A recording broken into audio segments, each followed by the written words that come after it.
Dios les bendiga, hermanos, hermanas.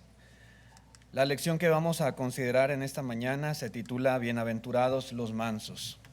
El Señor Jesús, ahí en Mateo capítulo 5, versículo 5, dijo: Bienaventurados los mansos, porque ellos recibirán la tierra por heredad.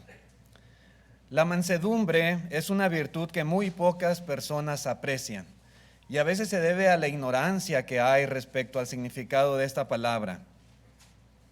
Muchos piensan que ser manso es ser una persona débil, que ser manso es ser cobarde, o que es ser tímido, pusilánime, o alguien a quien todo mundo pisotea. Y dicen: no, yo no quiero ser manso. Pero Cristo dice: bienaventurados los mansos. Entonces debemos de apreciar lo que significa esta virtud y tratar de ser personas que ponen en práctica en su vida la mansedumbre. Muchos piensan, hermanos, que es mejor ser una persona agresiva, que ser un hombre arrollador, impetuoso, impositor, dominante, inclusive a veces ser tirano. Dicen algunos: dichosos los que tienen este carácter, esta personalidad, porque estas personas son los que llegan lejos. A los que son así les va muy bien. Pero repito, Jesús no dijo: bienaventurados los tiranos, bienaventurados los impetuosos. Él dijo: los mansos. ¿Sí? Así que es muy importante, hermanos, entender lo que implica esta bienaventuranza que nuestro Señor Jesucristo está expresando aquí en Mateo capítulo 5, versículo 5. Contrario a lo que el mundo pueda pensar, el Señor dice: bienaventurados los mansos. Ahora bien, ¿qué significa ser manso? ¿Qué significa? Si vamos a la palabra original griega que se utilizó aquí, ¿verdad? En la traducción que nosotros tenemos, manso viene de la palabra praus, y se puede traducir también como gentil, como afable, como sumiso, como agradable, como obediente. Sin embargo, hermanos, aunque en nuestro idioma, en el castellano, estas palabras o estos sinónimos pudieran implicar algo de debilidad, la realidad es que en la palabra original griega no denota en absoluto nada de debilidad. Por el contrario, una persona mansa implica en su significado que es una persona fuerte. ¿Sí? Por ejemplo, hermanos, los griegos esta misma palabra praus la usaban para hacer referencia a la domesticación de animales. ¿Sí? Por ejemplo, los caballos salvajes, cuando son domesticados para que las personas las puedan utilizar para montarlos o para realizar ciertos trabajos, bueno, es esta misma palabra, praus, la que se utiliza. Lo amansa, ¿verdad? De ser un caballo indomable, salvaje, rebelde, que nadie puede dominar. Bueno, después de hacer este trabajo de domesticarlo, ahora es un caballo manso, ¿verdad? Un caballo que se puede utilizar para muchos beneficios, que en aquellos tiempos eran muy útiles para las personas. Una vez domesticado, ahora es un caballo que obedece la palabra de mando, que obedece a las riendas. ¿Es un caballo débil? No, no es un caballo débil. Sigue siendo el mismo caballo con la misma fuerza, la misma potencia. Solo que ahora es un caballo obediente. Es un caballo sumiso. Es un caballo que obedece a la orden que se le da. Que si se le dice que camine, camina, y si se le dice que se detenga, se detiene, y se le jala la rienda para que gire a la derecha, lo va a hacer, o a la izquierda de la misma manera. Ahora está, decimos, amansado. Sí. Ahora es un caballo que puede ser controlado. Es un caballo que se somete a la voluntad de su amo en vez de hacer su propia voluntad. para que nos demos una idea, hermanos, de lo que implica el concepto manso. En ese sentido, hermanos, la mansedumbre puede considerarse como poder, pero bajo control. ¿Sí? Poder bajo control. De la misma manera, hermanos, una persona mansa es capaz de someter su voluntad, de sacrificar sus deseos para lograr lo que es mejor para los demás.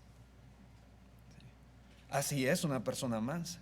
Por eso es bien importante que nosotros como seres humanos, como personas, aún como cristianos, aprendamos a someter nuestros deseos, a someter nuestros impulsos, a someter nuestros intereses bajo el control de Dios.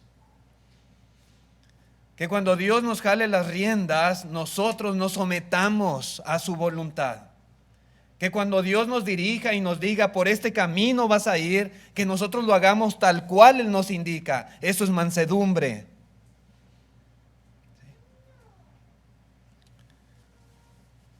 Es que en servirle a Dios, hermanos, encontraremos la verdadera libertad.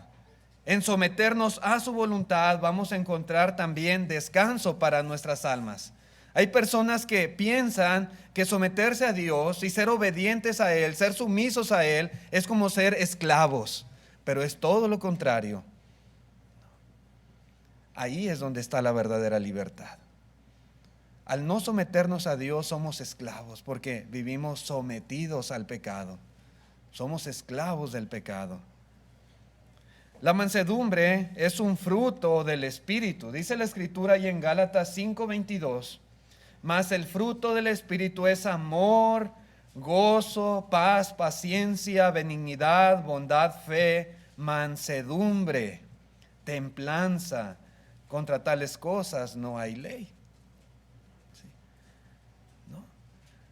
La mansedumbre es una característica de los hijos de Dios, de los cristianos. El mismo Señor Jesucristo dice, aprended de mí, que soy manso y humilde de corazón, y hallaréis descanso para vuestras almas. Así como era el Señor Jesucristo, de la misma manera debemos de ser nosotros.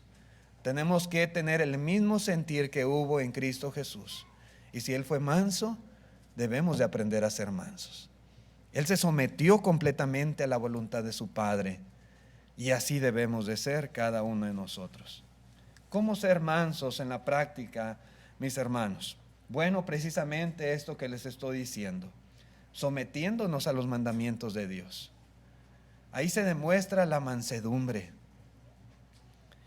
Santiago, en el capítulo 1, versículo 21, dice, por lo cual desechando toda inmundicia y abundancia de malicia, recibid con mansedumbre. Note usted, no simplemente dice recibid, no, recibid con mansedumbre la palabra implantada, la cual puede salvar vuestras almas. Pero sed hacedores de la palabra y no tan solamente oidores, engañándoos a vosotros mismos. Una cosa es recibir y otra cosa es recibir con mansedumbre. Y es que la palabra, hermanos, de la cual habla Santiago no es palabra de hombres, no es palabra, hermanos, que uno haya inventado, es la palabra de Dios a la que él hace referencia. Y cuando Dios habla, nosotros debemos de ser mansos. Y cuando Dios expresa su palabra, su voluntad, sus mandamientos hacia el ser humano, tenemos con mansedumbre que recibir la palabra. Y el contexto explica lo que implica la mansedumbre. Implica que no solamente vamos a oír, implica que vamos a hacer lo que Dios nos está hablando. Implica que vamos a ser obedientes, que vamos a ser sumisos a su voluntad. ¿Sí? La palabra de Dios, hermanos, no es para simplemente estudiarla de una forma académica. Esto no es la escuelita, ¿verdad? Con los muchachos van, se sientan, escuchan. No es así simplemente. No. La palabra de Dios, cuando la escuchamos, necesitamos que nos impacte, que nos transforme, que nos corrija, que nos perfeccione. que nos prepare para toda clase de buena obra. Y así debemos de escucharla. ¿Sí? Y esto solamente es posible cuando nosotros somos mansos, cuando ponemos en práctica esta virtud, cuando escuchamos con un espíritu dócil, cuando somos humildes, cuando somos receptivos. Esta es la única forma, hermanos, en que podemos recibir el máximo beneficio, el máximo provecho de la palabra de Dios. Si recibimos con mansedumbre la palabra implantada. ¿Sí? Es la única forma de poder ser hacedores y no solamente oidores. Una persona mansa piensa, ¿qué quiere Dios de mí? ¿Sí? ¿Qué quiere el Señor de mí? Piensa, ¿voy por el camino correcto según Dios? Se preocupa por ello. No se preocupa por seguir su propio camino, por hacer lo que él quiere, lo que se le da la gana, lo que se le place, sino lo que Dios desea de mí, lo que Él quiere que yo haga. Ir por el camino que Él espera que yo vaya. ¿Cómo puedo aplicar sus mandamientos en mi vida? ¿Cómo lo hago? Y ese es su pesar, su preocupación, su deseo. Y busca cómo agradar a Dios, ¿verdad? En su misión a Él. Esto es mansedumbre. ¿Sí? Las personas mansas entienden que los caminos de Dios son muchos mejores que los nuestros. Consideran cuidadosamente la voluntad de Dios por encima de su propia voluntad. Las personas mansas examinan cada acto, cada palabra, cada pensamiento para asegurarse que sean del agrado de Dios. Eso es mansedumbre.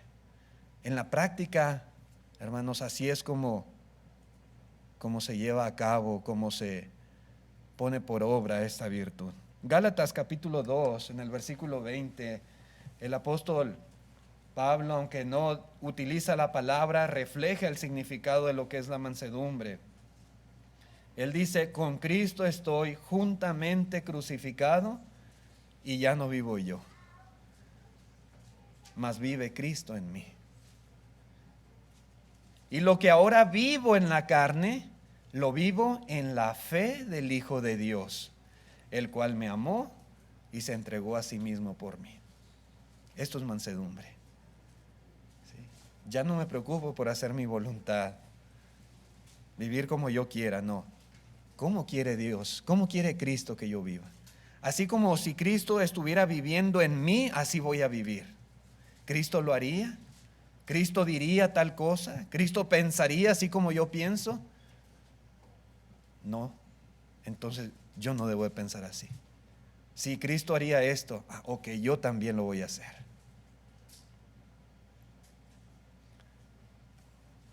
Ser manso es someterse a los mandamientos del Señor. Pero también en la práctica, hermanos, la mansedumbre implica no renegar de Dios cuando la estamos pasando mal. ¿Sí?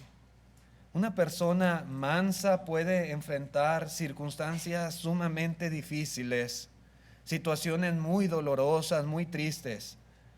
Pero eso no va a ser causa para que se rebele contra Dios.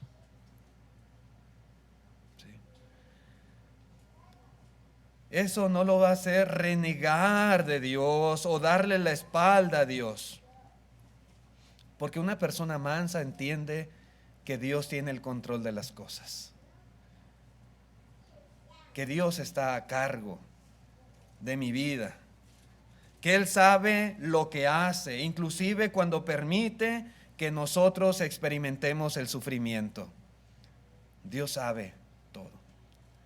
Los pensamientos de Dios son mucho más altos que mis pensamientos, así como lo son el cielo más alto que la tierra.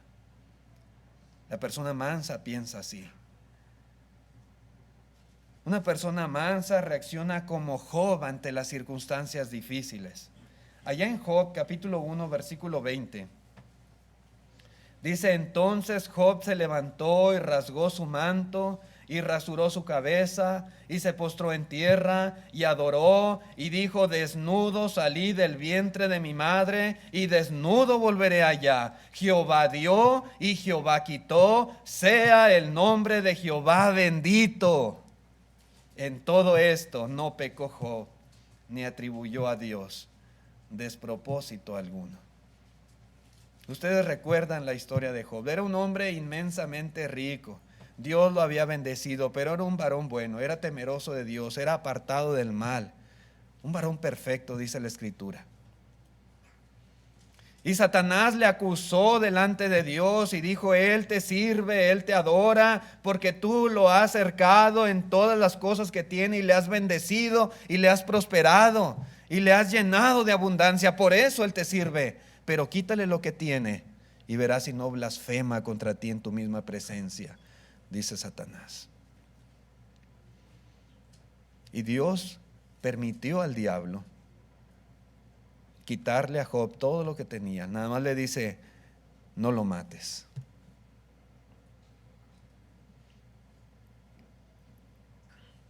Y dice la Escritura que estaban sus bueyes arando allá en el campo y sus asnas estaban paciendo. Y dice la Escritura que vinieron los sabeos. Y dice la Escritura eran como 500 yuntas de bueyes lo que tenía y como 500 asnas. Y vienen los sabeos y matan a todos los siervos de Job y se llevan los bueyes y se llevan las asnas. Y cuando se le está dando esta noticia a Job, dice que no había terminado de hablar cuando viene otro siervo y le dice: sus rebaños, las ovejas estaban allá en el campo y cayó fuego del cielo y las mató a todas y a todos los pastores también. Solamente escapé yo para darte la noticia. Y tenía como 7,000 ovejas Job. Y todavía no terminaba de hablar este siervo cuando viene otro siervo. Viene otro para darle otra triste noticia. Y dice: los caldeos hicieron 3 escuadrones y vinieron y mataron a todos los siervos y se llevaron a los camellos. Y tenía como 3,000 camellos Job. Y todavía no terminaba de hablar cuando viene otro y le da otra terrible noticia. Dice: tus hijos estaban en casa de tu hijo el primogénito, estaban comiendo, bebiendo, cuando vino un fuerte viento que dio contra las 4 esquinas de la casa y la derribó y cayó sobre tus hijos y todos tus hijos murieron, 7 varones y 3 mujeres. Y por eso dice estas palabras Job. Después de haber experimentado, hermanos, la pérdida de todos los bienes que tenía y peor aún de sus hijos, Jehová dio, Jehová quitó, sea el nombre de Jehová bendito. Las palabras de este hombre llamado Job. El diablo estaba confiado en que Job blasfemaría el nombre de Dios, que renegaría de Dios, que le daría la espalda a Dios, pero él demostró lo contrario. Job demostró, hermanos, que aunque había perdido todas las cosas que tenía y aún a su familia, su fe en Dios no la había perdido, y que si él servía a Dios, no lo servía por las cosas materiales que había recibido de él, sino por lo que Dios era. Y así debemos de ser nosotros. Servimos a Dios, hermanos, porque Él es el Dios verdadero, el Dios vivo, como dice el apóstol Pablo, el único, el todopoderoso. No servimos a Dios nada más porque nos bendice. Y el día que Dios me quite el trabajo o el día que Dios permita que yo sufra alguna pérdida, entonces le voy a dar la espalda y voy a renegar contra Dios y voy a maldecir a Dios. No, por supuesto que no. Una persona mansa jamás haría tal cosa.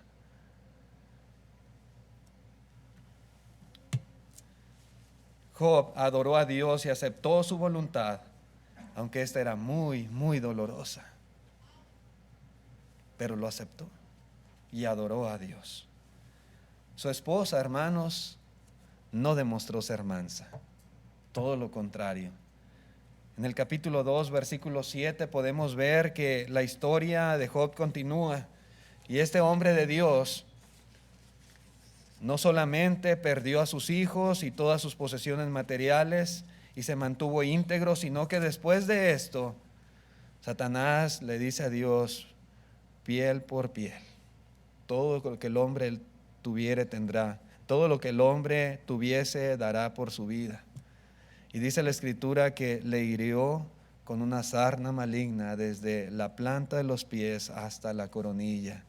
Y dice en el versículo 7, entonces salió Satanás de la presencia de Jehová e hirió a Job con una sarna maligna desde la planta del pie hasta la coronilla de la cabeza. Y tomaba Job un tiesto para rascarse con él y estaba sentado en medio de ceniza.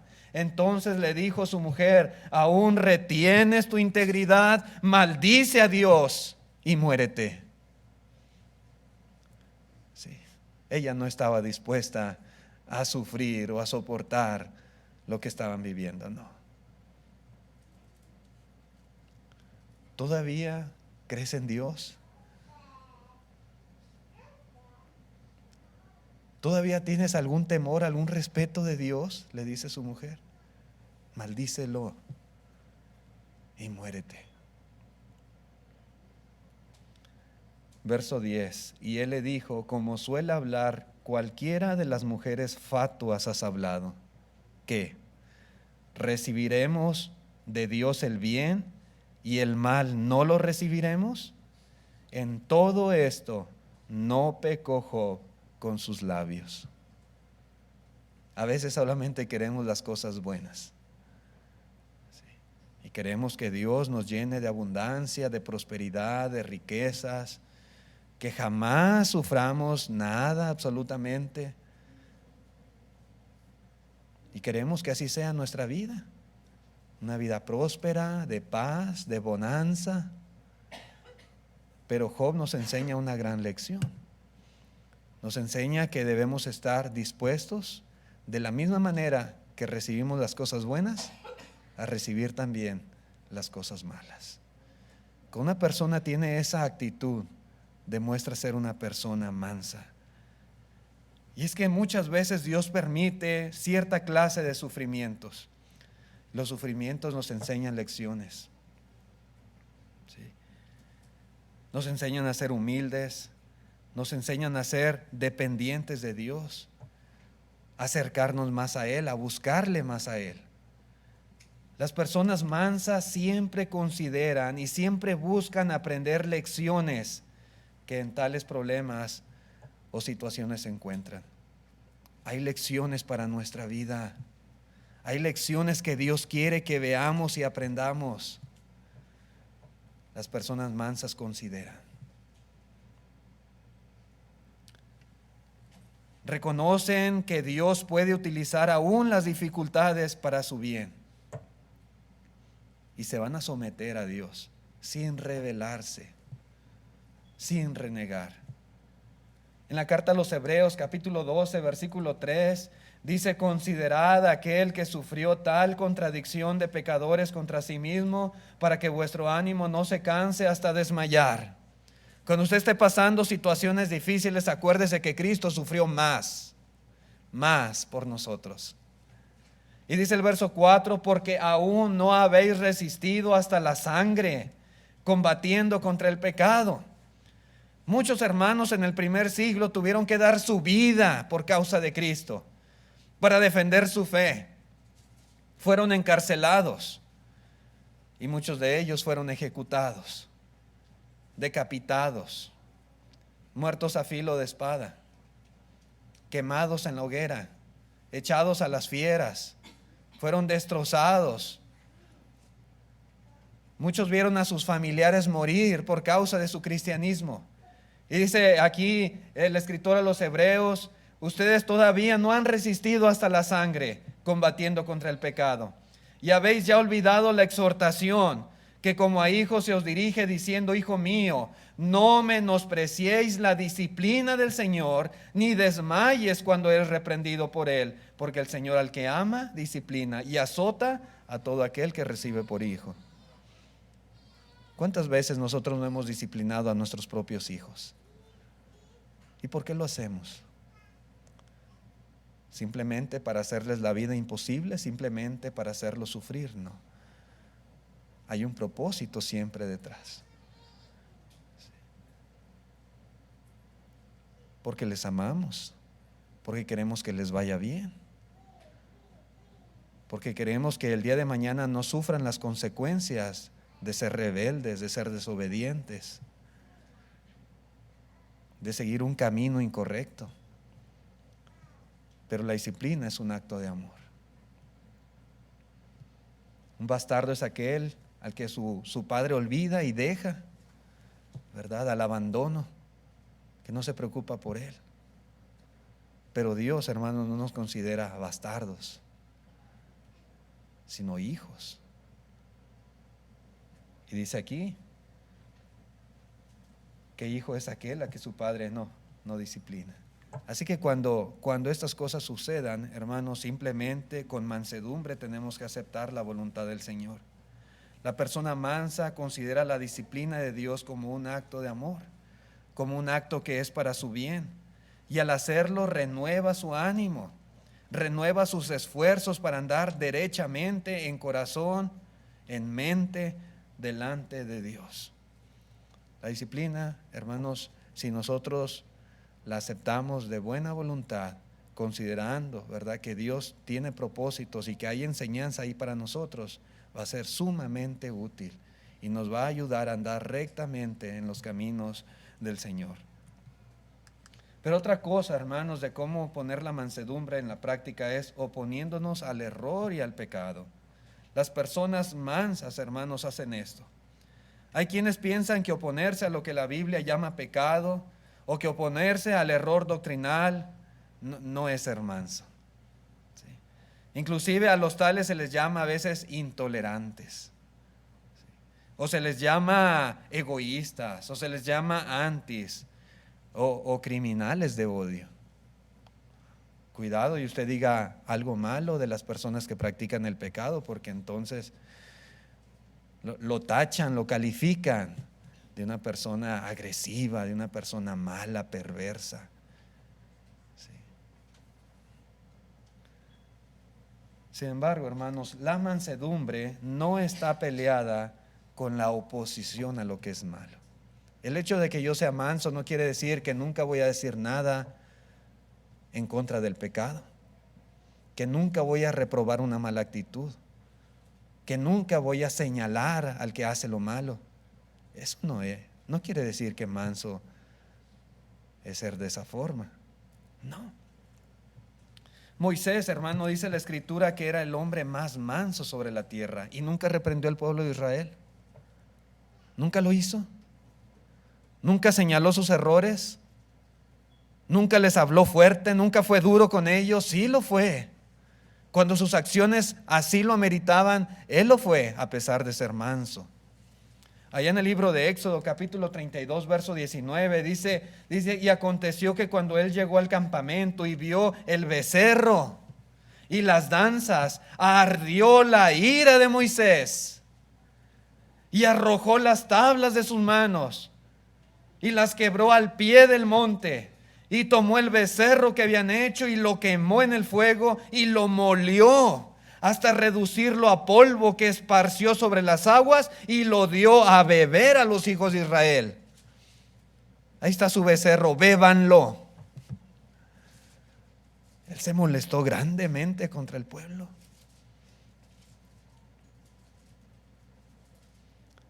Hermanos, los reprendió con dureza. No era para menos lo que estaban haciendo. Apenas los dejó un poco de tiempo para ir a recibir los mandamientos de Dios ahí al monte Sinaí, y ya se habían hecho un becerro de oro y lo estaban adorando. Pero era el hombre más manso sobre la tierra, sí. Pero eso no quiere decir que que no les va a hacer ver sus errores y no los va a reprender.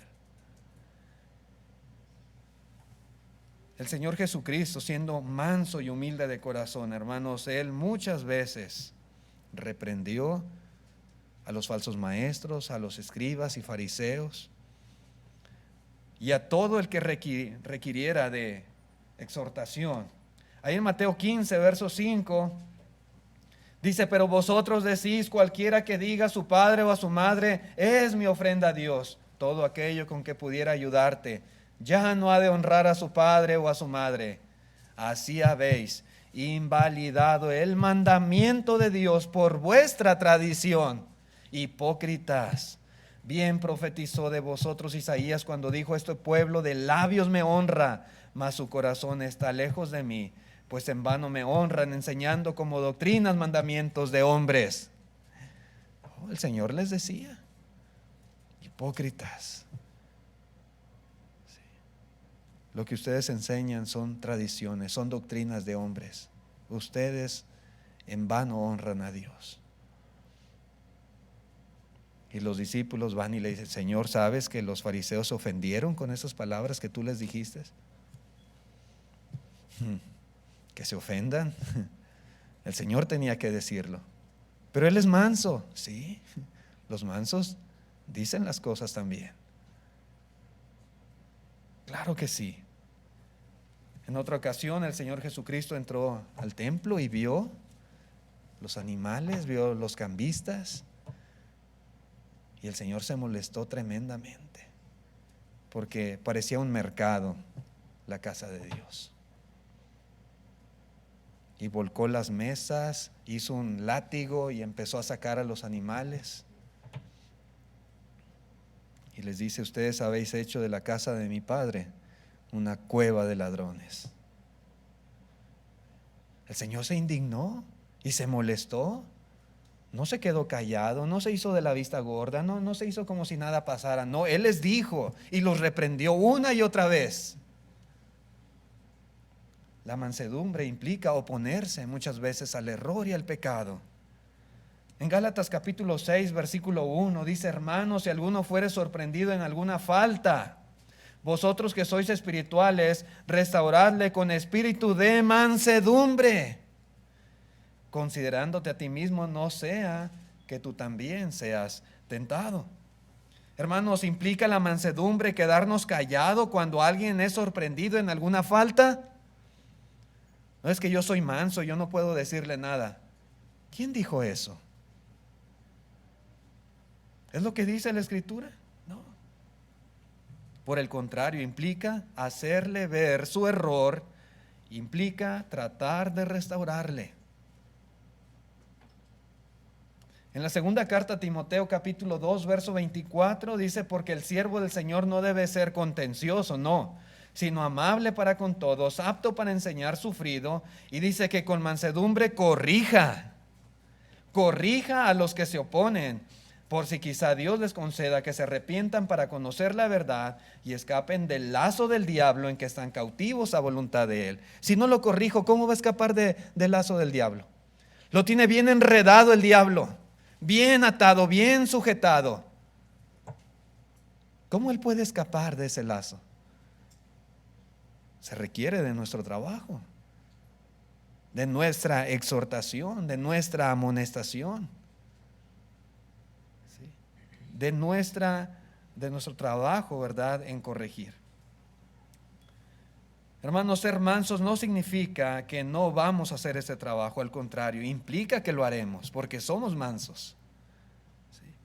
Cuando alguien es sincero, porque hay mucha gente sincera, hay mucha gente honesta, pero es ignorante de la voluntad de Dios.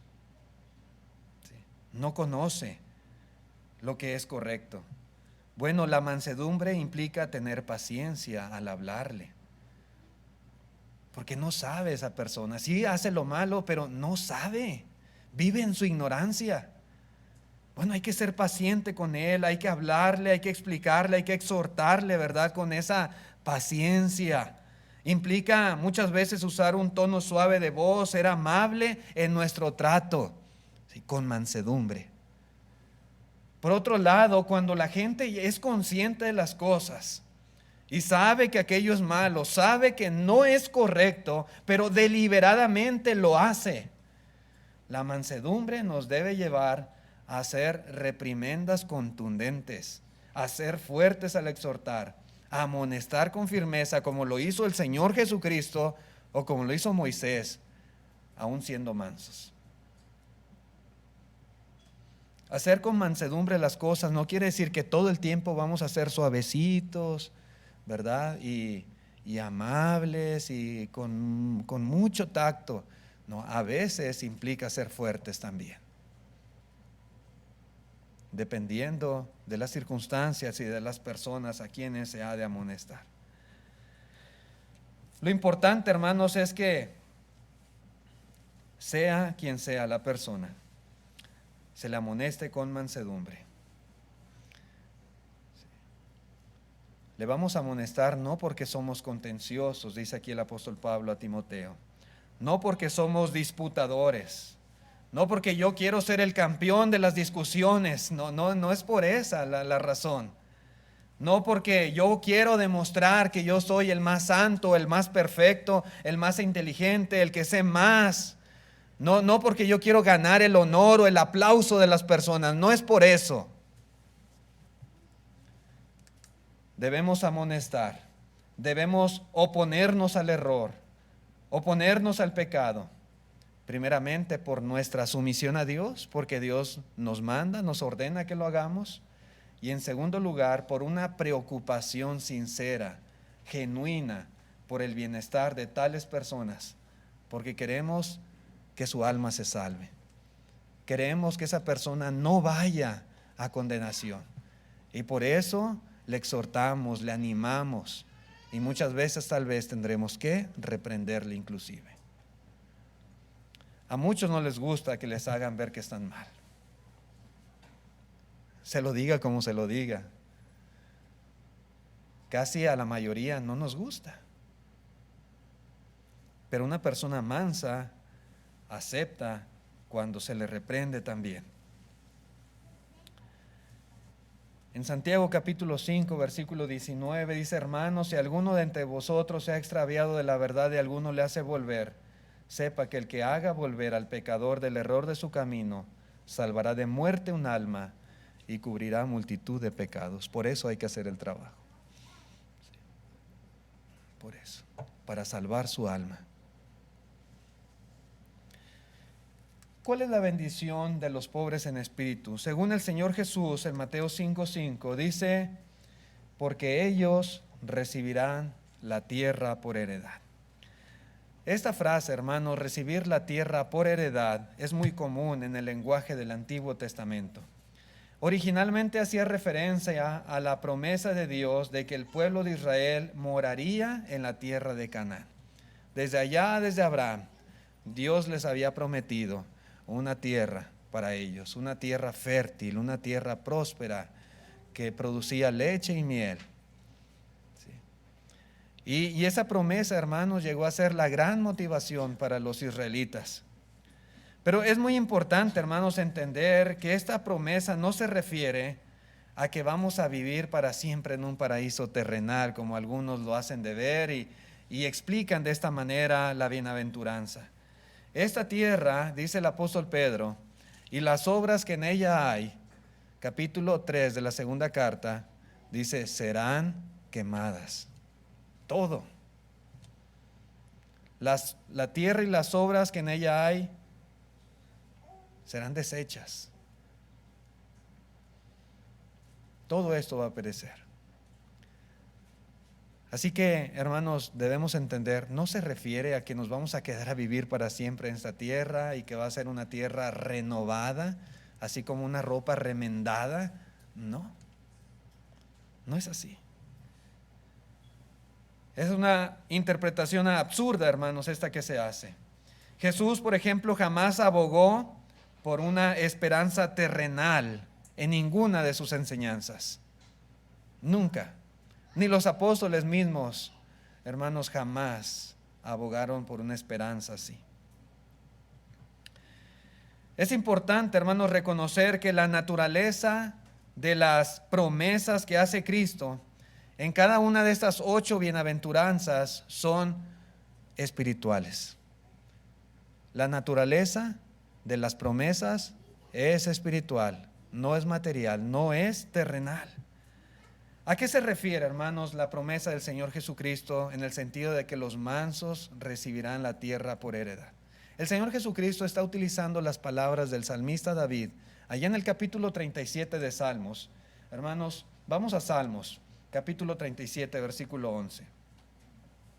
Dice, pero los mansos heredarán la tierra y se recrearán con abundancia de paz. Y este Salmo 37 frecuentemente utiliza esta misma expresión de heredar la tierra.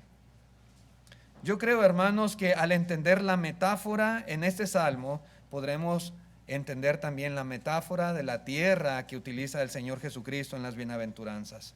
Si usted observa todo el contexto, y ahorita no tenemos tiempo, pero usted lea todo el capítulo 37, usted puede ver versículo tras versículo cómo el salmista explica el concepto de esta mansedumbre. Dice, los mansos heredarán la tierra. Y hace esta conclusión, y se recrearán con abundancia de paz. Pero usted vaya observando versículo por versículo y está explicando el concepto de la mansedumbre. No te impacientes ni tengas envidia, confía en Jehová y haz el bien, deleítate en Jehová, encomienda a Jehová tu camino, guarda silencio ante Jehová y espera el bien, no te excites a hacer lo malo.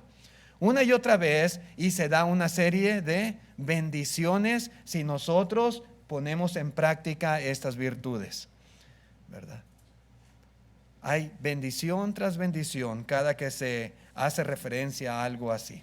Al poner en práctica, hermanos, estos aspectos propios de la mansedumbre, David dice y concluye que morarían en la tierra y que recibirían su herencia.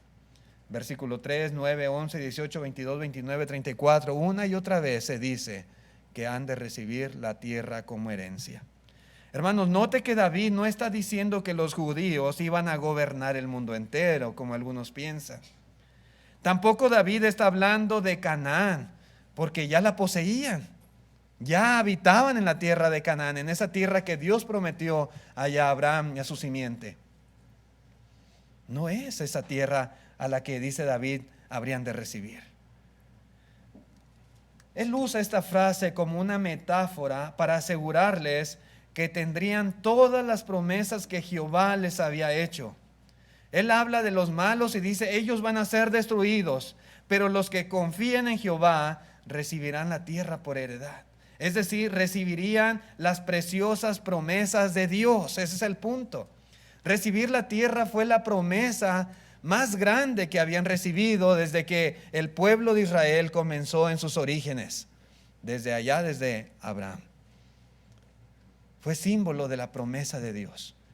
Y ellos la habían recibido, habitaban en ella. David ahora era rey en esa tierra. Así que cuando se dice, ¿verdad?, que confíen en Dios, que pongan a Él en primer lugar, que depositen en Él su confianza y que Él hará y que Él les va a bendecir, se utiliza esta frase, recibirán la tierra. Es decir, Dios va a cumplir en ustedes las promesas que Él ha hecho. Ese es el significado de la palabra recibir la tierra por heredad.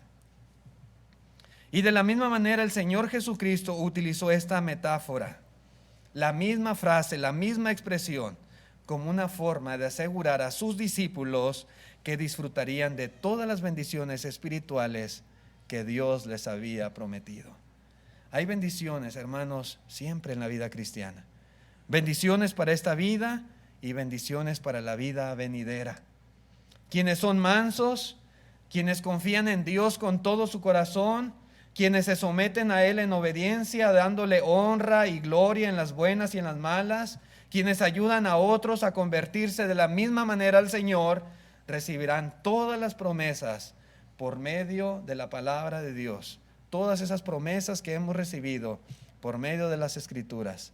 Promesas que Dios ha hecho y promesas cuyo dador de ellas es fiel y las cumplirá.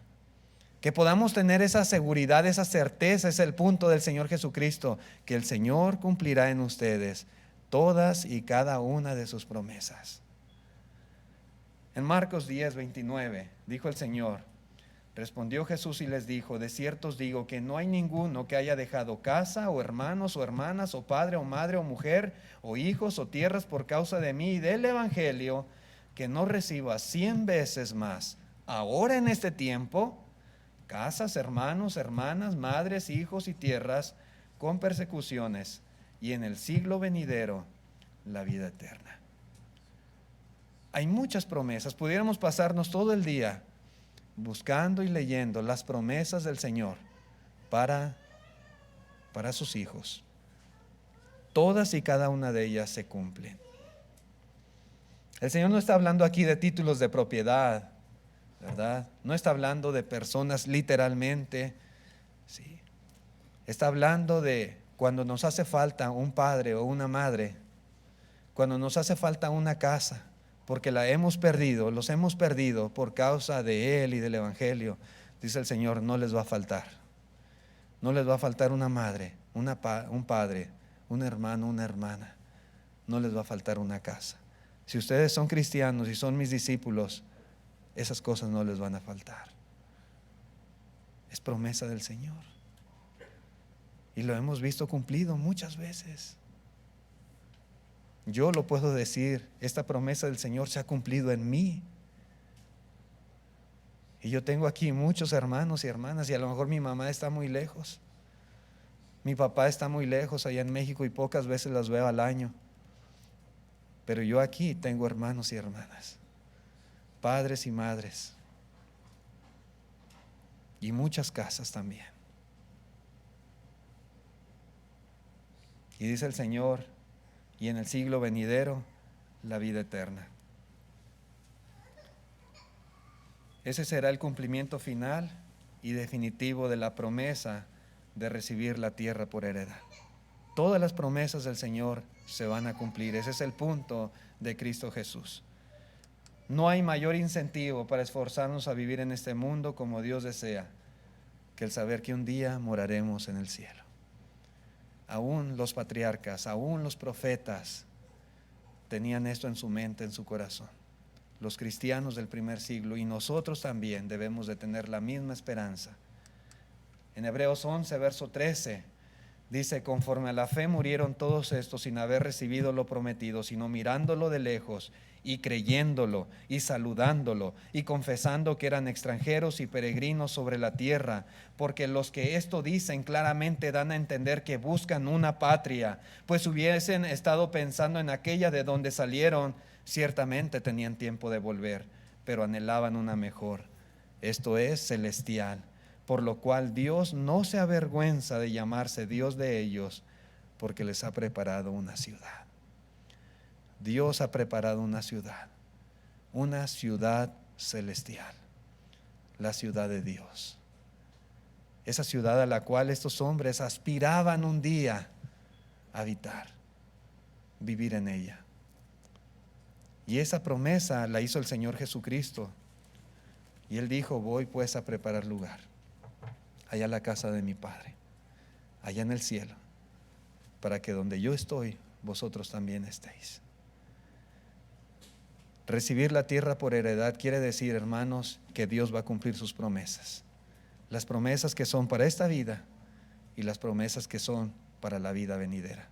Así como cumplió la promesa con el pueblo de Israel y les dio esa tierra, la entregó en sus manos, de la misma manera hará exactamente lo mismo con nosotros. Por eso, bienaventurados los mansos, aquellos que se someten a Dios y a su voluntad, porque ellos verán el cumplimiento de todas esas promesas y las experimentarán y las disfrutarán en carne propia. Dichosos, felices los que son mansos. Dios les bendiga, hermanos y amigos, puestos de pie los que puedan, por favor, para cantar el himno de invitación todos juntos. Y si después de este himno hay algún amigo, alguna amiga que quiera obedecer el evangelio, que con mansedumbre quiera someterse a la voluntad de Dios en esta mañana, obedeciendo el evangelio, puede hacerlo. Nosotros le invitamos, el Señor le invita también. El hermano que tiene el himno de invitación puede pasar.